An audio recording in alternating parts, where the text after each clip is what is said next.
সবজিগুলো মশলার সাথে ভালো করে মিশিয়ে দিচ্ছি।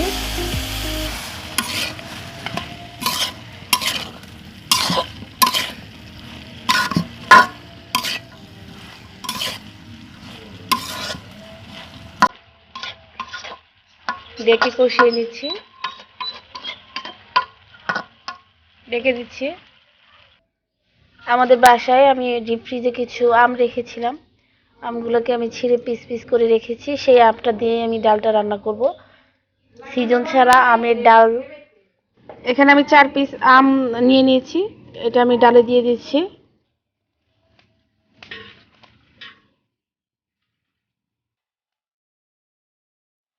ডালটা হয়ে গেছে, আমি ডালে বাগার দিয়ে দিব। তো ডালে বাগার দেওয়ার জন্য আমি ডালটা অন্য একটা পাত্রে ঢেলে নিচ্ছি।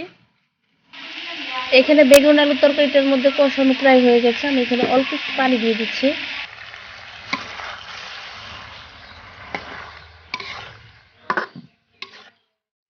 পানির পরিমাণটা এরকম দিবেন মানে যতটুকু পানি হলে সিদ্ধ হয় তরকারিটা বা একটু মাখা মাখা থাকে ওই রকম। তো আমার তরকারিতে বেগুন আলু প্রায় সিদ্ধ হয়ে গেছে, আমি অল্প একটু পানি দিয়েছি, রেখে দিচ্ছি।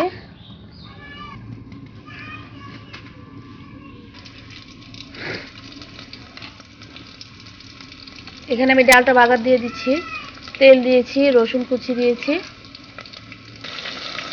রসুনটা একটু ভাজা হওয়ার পর আমি পেঁয়াজটা দিয়েছি।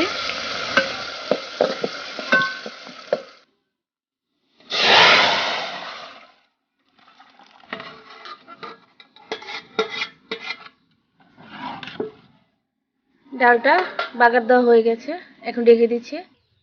শুটকির তরকারিটা হয়ে গেছে, আমি চুলা থেকে শুটকির তরকারিটাকে নামিয়ে নিচ্ছি। বেগুন আলু সবকিছু ভালো করে সিদ্ধ হয়ে গেছে, এখন আমি নামিয়ে নিচ্ছি তরকারিটা।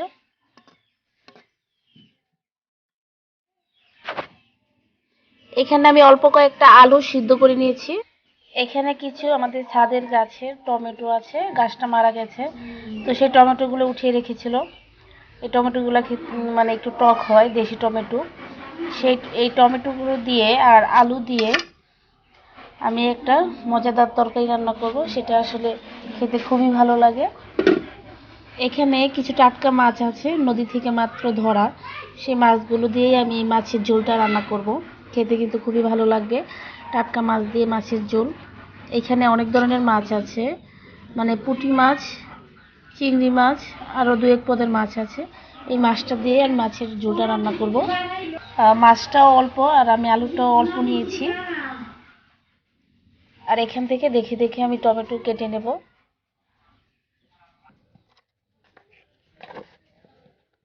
এখানে আমি অল্প একটু হলুদ আর একটু লবণ, একটু মরিচ দিয়ে মাছটাকে মাখিয়ে নিচ্ছি। আমার ফ্যামিলির সর্বকনিষ্ঠ সদস্য জীবনের প্রথম সে ফার্স্ট এই মাছটুকু ধরে নিয়ে এসেছে, আর সেই মাছটা দিয়ে আমি তরকারিটা রান্না করব। কড়াই বসিয়ে দিয়েছি, এখানে দিয়ে দিচ্ছি তেল। তেলটা গরম হয়ে গেছে, আমি মাছটা দিয়ে দিচ্ছি।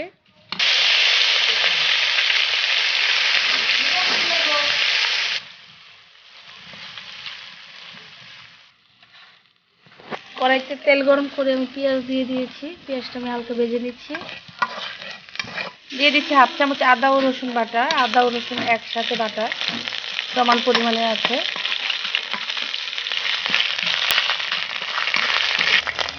দিয়ে দিচ্ছি অল্প একটু পানি। মাছটা আমি মচমচে করে ভেজে নিয়েছি লাল লাল করে। এখন দিয়ে দিচ্ছি লবণ, এখানে আমি 1 চামচ লবণ ব্যবহার করছি। দিয়ে দিচ্ছি 1/2 চা চামচ হলুদের গুঁড়ো, 1 চামচ মরিচের গুঁড়ো, 1/2 চামচ ধনিয়া গুঁড়ো। এখন আমি মশলাটাকে ভালো করে কষিয়ে নিচ্ছি।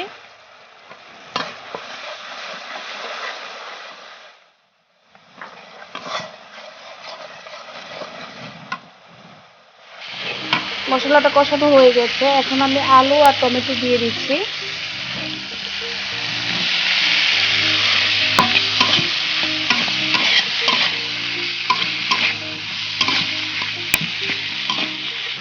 কিছু কাঁচামরিচ কেটে দিয়ে দিয়েছি।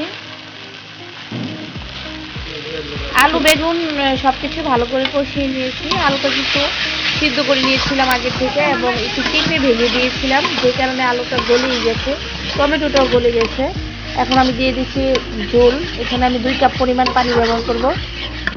এখানে আপনারা ঝোলটা যে যেরকম খেতে চান ওই রকম রাখতে পারেন। আমি এখানে 2 কাপ পরিমাণ পানি দিচ্ছি, আরো হাফ কাপ দিয়ে দিচ্ছি।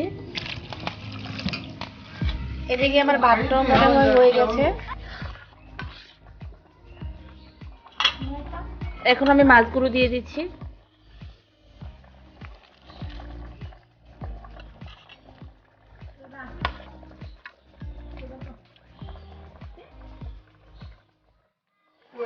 ভাতটা হয়ে গেছে, ভাতটা আমি উঠিয়ে নিচ্ছি। আমি আলুর সাথে ডিম সিদ্ধ করেছিলাম তিনটা ডিম আমি ভুনা করব। এখন আমি ডিমটা ভেজে নিচ্ছি। হলুদ আর লবণ দিয়ে আমি ডিমটা ভেজে নিচ্ছি। ডিমটা ভাজা হয়ে গেছে, আমি ডিমটা উঠিয়ে নিচ্ছি। তরকারিটা প্রায় হয়ে গেছে, আমি ধনেপাতা কুচি দিয়ে দিয়েছি।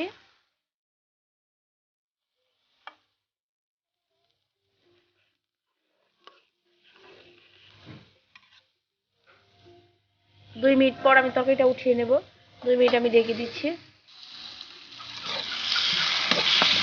ডিম বোনার জন্য পেঁয়াজ ভাজতেছি।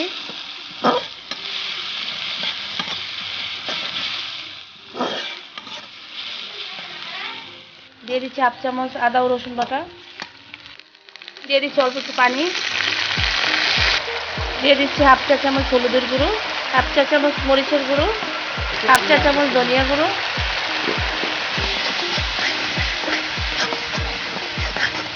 পরিমাণ মতো লবণ,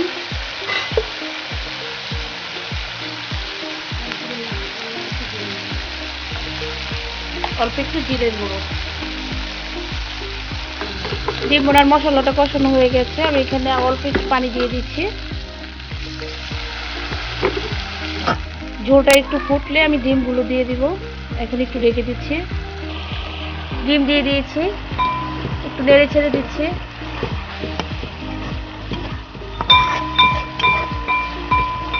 আবারও ঢেকে দিচ্ছি, 2-3 মিনিট রান্না করে নেব। এদিকে আমার ডিম বোনাটা হয়ে গেছে, আমি ডিম বোনাটা চুলা থেকে নামিয়ে নিচ্ছি এবং একটা বাটিতে উঠিয়ে নিচ্ছি। বেগুন আলু দিয়ে শুটকির তরকারি, আলু টমেটো দিয়ে ছোট মাছের ঝোল, আম দিয়ে ডাল, ডিম বোনা। আশা করছি আমার ভিডিওটি আপনাদের ভালো লাগবে। আর যদি ভালো লাগে তাহলে অবশ্যই লাইক দিবেন, কমেন্টস করবেন এবং শেয়ার করবেন। আল্লাহ হাফেজ।